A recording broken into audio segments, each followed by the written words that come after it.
अब हम घुसपैठ तो करते हैं,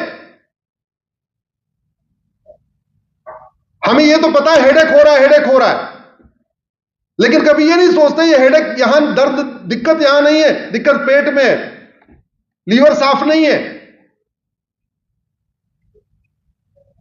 जब तक भ्रष्टाचार को देशद्रोह घोषित नहीं किया जाएगा, जब तक फर्जी डॉक्यूमेंट बनाने वालों को 10 से 20 साल की सजा के लिए कानून नहीं बनेगा, तब तक फर्जी डॉक्यूमेंट, जब घूसखोरी नहीं रुकेगी और जब तक घूसखोरी नहीं रुकेगी तब तक घुसपैठ नहीं रुकेगी।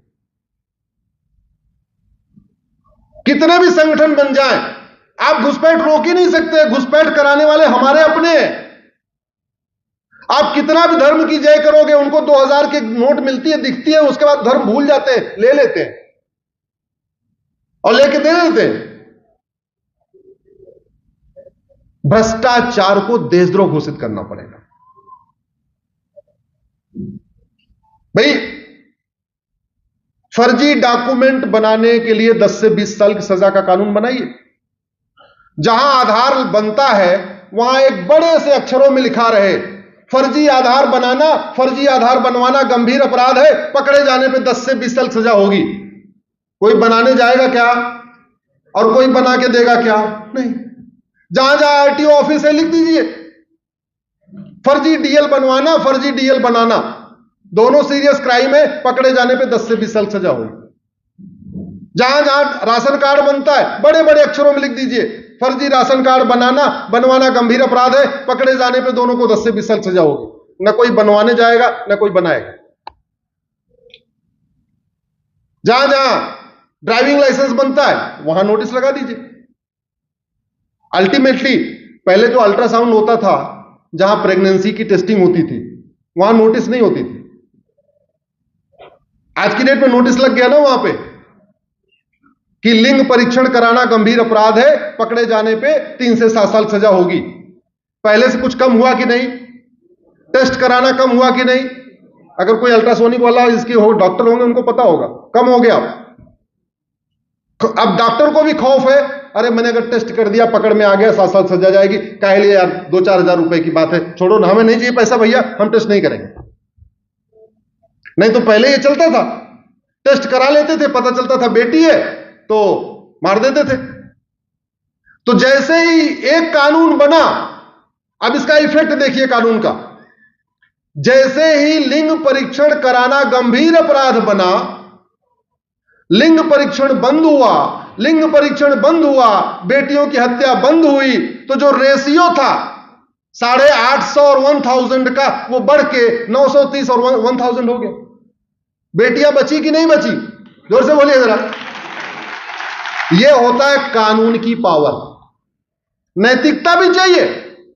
आप गलतफहमी मत रहिएगा, मैं नहीं कह रहा हूं धर्म की जय करना ठीक नहीं, मैं कह रहा हूं धर्म की जय होना चाहिए, लेकिन साथ में अधर्म का नाश भी होना चाहिए। और धर्म की जय करना समाज का काम है, अधर्म का नाश करना शासन का काम।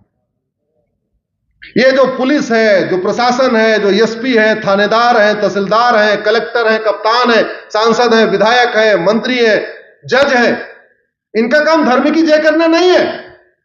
वो धर्म की जय करने के लिए बहुत संगठन है, सब मंदिर से हो जाएगा। इनका काम क्या है? अधर्म का नाश करना। शिक्षा मंत्रालय का काम है ऐसी शिक्षा व्यवस्था स्थापित करना जिससे धर्म की जय हो, और कानून मंत्रालय का काम है ऐसा कठोर कानून बनाना जिससे अधर्म का, और गृह मंत्रालय का काम है दोनों को मिला के ऐसी व्यवस्था स्थापित करना जिससे प्राणियों में सद्भावना हो, और वित्त मंत्रालय का काम है ऐसी पॉलिसीज बनाना, इंडस्ट्री मिनिस्ट्री का काम है ऐसी व्यवस्था बनाना जिससे भारत का कल्याण हो, उद्योग व्यापार भी बढ़े। सारे मंत्रालय के अपने अपने काम है। लेकिन भारत में, भारत के रक्षा मंत्री तो विदेश के रक्षा मंत्री से बात करते हैं, सुनते रहोगे, रक्षा मंत्री का 2x2 का डायलॉग हो रहा है। आज तक आपने कभी सुना कि भारत के कानून मंत्री सिंगापुर के कानून मंत्री से डायलॉग कर रहे हो कि भैया आपके यहां क्या ऐसी व्यवस्था है कि ड्रग स्मगलिंग नहीं होती, ह्यूमन ट्रैफिकिंग नहीं होती है, आप क्या है? सुना आपने कभी? ये जो नौकरशाह है ना, मंत्री जी तो ड्राफ्ट करते नहीं, ड्राफ्ट तो नौकरशाह करते हैं। जब इन नौकरशाहों को अपना घर बनाना होता है तो कम से कम 10 आर्किटेक्ट से बात करते हैं। 10 लोगों का अगल बगल जाके घर भी घूम घूम के आएंगे। विराट जी, आपको तो पता होगा, आइडिया होगा। 10 जगह देखेंगे और किसी एक घर की नकल भी नहीं करेंगे। किसी एक के घर की बेडरूम की नकल करेंगे, दूसरे घर की ड्राइंग रूम की नकल करेंगे, तीसरे के घर के किचन की नकल करेंगे, चौथे के घर के वॉशरूम की नकल करेंगे और कोशिश करेंगे कि मेरा वाला घर सर्वोत्तम घर बने। यह कोशिश होती है कि नहीं? लेकिन जब भारत के लिए कानून बनाते हैं तब यह नहीं देखते कि सिंगापुर में क्या चल रहा है, जापान में क्या चल रहा है, कोरिया में क्या चल रहा है, चाइना में क्या चल रहा है, दुबई में क्या चल रहा है, अमेरिका में क्या चल रहा है। और उसका दुष्परिणाम आपको बताता हूं। उदयपुर में कन्हैयालाल की हत्या हुई और उसके कुछ ही दिन के बाद अमरावती में उमेश कोल्हे की हत्या हुई। लगभग उसी स्टाइल में हुई थी ना, चाकुओं से काट के मारा था उमेश कोल्हे को। कभी आपने अमेरिका में उमेश कोल्हे जैसी हत्या सुनी क्या? रूस में सुनी क्या? गूगल कर लीजिएगा, अभी नहीं सुना तो कोई बात नहीं, मेरे कार्यक्रम करने के बाद गूगल कर लीजिएगा कि ऐसा चाकुओं से गोद के 30 चाकू, 35 चाकू, 40 चाकू किसी ने मारा हो। जानते हैं, भारत में मर्डर की एक धारा है, गला दबा के मार दो तो भी, बिजली का झटका दे के मार दो तो भी, एक गोली मार दो तो भी, 10 गोली मार दो तो भी, 2 चाकू मार दो तो भी, रस्सी खींच दो तो भी, टुकड़े टुकड़े कर दो तो भी, 50 टुकड़े कर दो तो भी। धारा एक, अपराध अनेक, तरीका अनेक, लेकिन धारा एक। अमेरिका में मर्डर की 10 धारा, किलिंग अलग, मर्डर अलग, बुचरिंग अलग, मैनस्लॉटर अलग, हेट क्राइम अलग, जेनोसाइड अलग। जब मैंने उमेश कोल्हे की हत्या को कंपेयर किया कि अगर उमेश कोल्हे जी की हत्या या कन्हैयालाल की हत्या अमेरिका में होती तो क्या होता, पहली बात, नो बेल नो पैरोल। दूसरी बात, $10 लाख का जुर्माना, क्योंकि वो मर्डर नहीं था, वो हेट क्राइम था, वो जेनोसाइड था, धर्म देख के मारा गया था, नफरत के आधार पे, धार्मिक नफरत के आधार पे मारा, तो वो कैटेगरी में आएगा हेट क्राइम और जेनोसाइड की। और उसमें $10 लाख का जुर्माना, यानी 8 करोड़ रुपए का जुर्माना।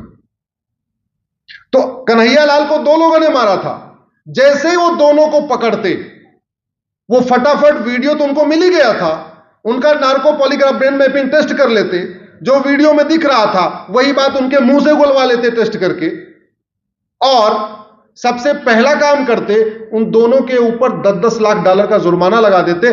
भारत के हिसाब से 8 करोड़ रुपए हुआ, यानी दोनों से 16 करोड़ वसूलते और 16 करोड़ रुपए सबसे पहले कन्हैयालाल के परिवार को दे देते।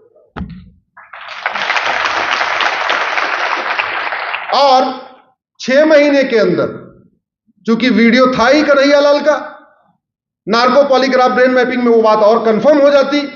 अब वहां पे गवाही वही नहीं होगी, कंफर्म हो गया ना, नार्को पॉलीग्राफ ब्रेन मैपिंग में कंफर्म हो गया, बस दैट इज सफिशिएंट। वीडियो की ऑथेंटिसिटी चेक कर लेंगे कि जो वीडियो है कहीं फेक तो नहीं है, फर्जी तो नहीं है। अगर वीडियो असली है और जो वीडियो में दिख रहा है वही नार्को पॉलीग्राफ ब्रेन मैपिंग में आ रहा है, अब कोई ज्यादा गवाह हुआ नहीं चाहिए। और वहां गवाही कोई देता भी नहीं फर्जी, जानते हैं क्यों? क्योंकि वहां फर्जी गवाही देना 10 से 20 साल सजा है। वहां पे फर्जी गवाही देना, झूठी गवाही देने पे 10 से 20 साल सजा होती है। तो वहां भाई भाई के लिए झूठी गवाही नहीं देता, बाप अपने बेटे के लिए झूठी गवाही नहीं देता, पत्नी अपने पति के लिए झूठी गवाही नहीं देती, बोलते समय काम करो, तुम तो अपना निपटा लो, हम तो कम से कम बाहर रहे। वहां कोई किसी के लिए झूठी गवाही नहीं देता। आप